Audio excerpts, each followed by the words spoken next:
Element के बारे में बात करते हैं जी। एलिमेंट की डेफिनेशन को सबसे पहले डिस्कस करेंगे कि एलिमेंट क्या है। It is a substance.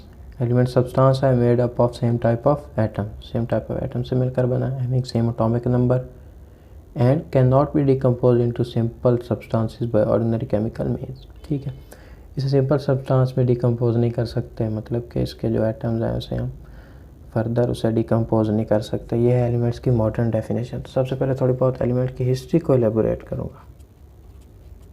Early stages में 9 एलिमेंट्स डिस्कवर हुए थे, ठीक है, जिनमें carbon, gold, silver, tin, mercury, lead, copper, iron and sulphur वगैरह।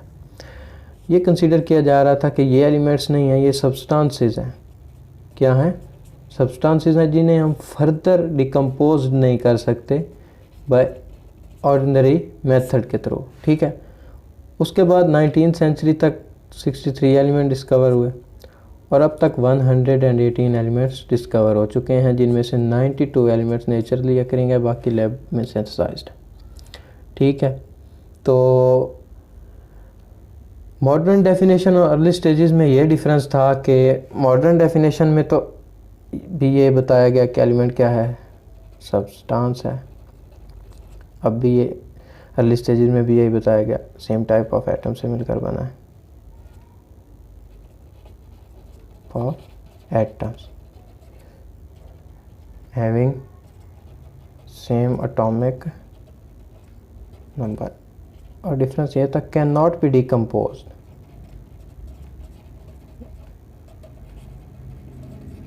Can not B decomposed in simple substance by ordinary chemical means. Early stages में ये बताया गया था कि ये सब्सटेंस है, इसे डिकम्पोज नहीं कर सकते। मॉडर्न डेफिनेशन ये बता रही है कि एलिमेंट के एटम्स को फर्दर डिकम्पोज नहीं कर सकते। ठीक हो गया। आगे एलिमेंट्स की अकरेंस के बारे में बात करेंगे। एलिमेंट्स 2 स्टेट्स में अकर करते हैं। नंबर 1 फ्री स्टेट में होते हैं, नंबर 2 कंबाइंड स्टेट में होते हैं। देखें, जैसे ऑक्सीजन है, ये फ्री स्टेट में है। अच्छा, अब ये ओशंस में वाटर के साथ H2O की फॉर्म में कंबाइंड स्टेट में हो गया, हाइड्रोजन के साथ H2O की फॉर्म में ये कंबाइंड स्टेट में है। आगे फिजिकल स्टेट देखते हैं। Elements solids, liquids and gases तीनों स्टेट में एग्जिस्ट करते हैं। 80% एलिमेंट जो हैं वो सॉलिड फॉर्म में होते हैं, जैसे कॉपर, जिंक, गोल्ड वगैरह। फ्यू एलिमेंट्स जो हैं वो लिक्विड फॉर्म में होते हैं, जैसे मरकरी एंड ब्रोमीन। और कुछ एलिमेंट्स गैस फॉर्म में होते हैं, जैसे nitrogen, oxygen, chlorine and hydrogen वगैरह। ठीक हो गया। आगे एलिमेंट्स की टाइप्स को डिस्कस करेंगे अकॉर्डिंग टू देयर प्रॉपर्टी। तो एलिमेंट्स की 3 टाइप्स होंगी। Number 1 metals, number 2 non metals, number 3 metalloids. 1 by 1 discuss करते हैं। मेटल्स क्या होते हैं? मेटल्स होते हैं गुड कंडक्टर,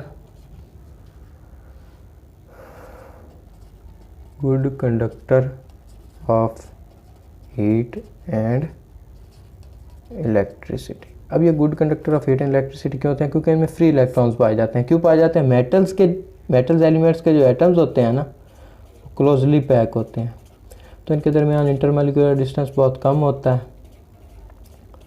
तो इसके रिजल्ट में फ्री इलेक्ट्रॉन्स बनते हैं। कैसे? जैसे ये एक एटम है, ये दूसरा एटम है, ये इसका न्यूक्लियस है, ये इसका न्यूक्लियस है। तो ये इसके अराउंड शेल में इलेक्ट्रॉन्स हैं, ये इसके अराउंड शेल में इलेक्ट्रॉन। ठीक है, अब ये न्यूक्लियस इस इलेक्ट्रॉन पे फोर्स ऑफ अट्रैक्शन प्रोवाइड करेगा, इस पे भी लगाएगा। ठीक है, ये न्यूक्लियस के बिटवीन फोर्स ऑफ रिपल्शन होगी, इलेक्ट्रॉन के बिटवीन भी फोर्स ऑफ रिपल्शन होगी। एज अ रिजल्ट होगा क्या?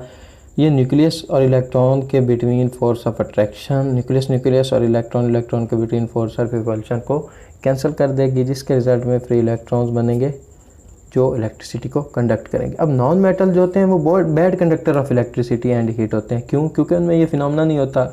उसकी रीज़न क्या है? कि उनके एलिमेंट्स के जो एटम्स होते हैं उनके दरमियान बहुत ज़्यादा स्पेस होती है, जिसके रिजल्ट में फ्री इलेक्ट्रॉन्स नहीं बनते, जैसे O2 में एंड N2 में। और नॉन मेटल्स मेटल्स में ग्रुप 1 एंड ग्रुप 2 के एलिमेंट सारे मेटल्स हैं, जैसे sodium, potassium, calcium and magnesium. Metalloids में मेटल्स और नॉन मेटल्स दोनों की प्रॉपर्टीज़ पाई जाती हैं। ठीक है, आगे इनकी रिप्रेजेंटेशन को डिस्कस करेंगे। ठीक है, मेटल्स को हम एलिमेंट्स को हम रिप्रेजेंट कैसे करते हैं? एलिमेंट्स को हम सिंबल से रिप्रेजेंट करते हैं। किससे? सिंबल से। और ये सिंबल्स किसी भी एलिमेंट्स के नेम के एब्रीवेशन होते हैं, जैसे कार्बन का C, क्लोरीन का Cl, ठीक है, ऑक्सीजन का O2 और उसके अलावा हाइड्रोजन का H। तो ये इसका एक बेनिफिट ये है कि हमें पूरा वर्ड लिखना नहीं पड़ता, जैसे कार्बन अब क्या बंदा लिखे जैसे हाइड्रोजन, तो इसलिए हम इसके सिंबल इसके पहले लेटर यूज़ करते हैं वर्ड का। तो उसका रूल ये है कि पहला अगर एक लेटर हम यूज़ कर रहे हैं तो वो कैपिटल होगा। अगर कुछ एलिमेंट ऐसे हैं उनके हम 2 लेटर यूज़ करते हैं, जैसे क्लोरीन, तो पहला लेटर कैपिटल होगा, दूसरा क्या होगा?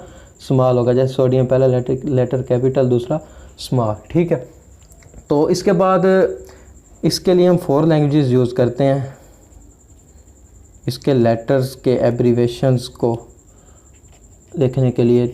Number 1 English, number 2 German, number 3 Greek and number 4 Latin. इसका बेनिफिट ये है कि जैसे सल्फ़र है एंड सोडियम है, अब देखिए दोनों का पहला लेटर एस है, लेकिन इसे एस से और इसे एन ए से रिप्रेजेंट करते हैं।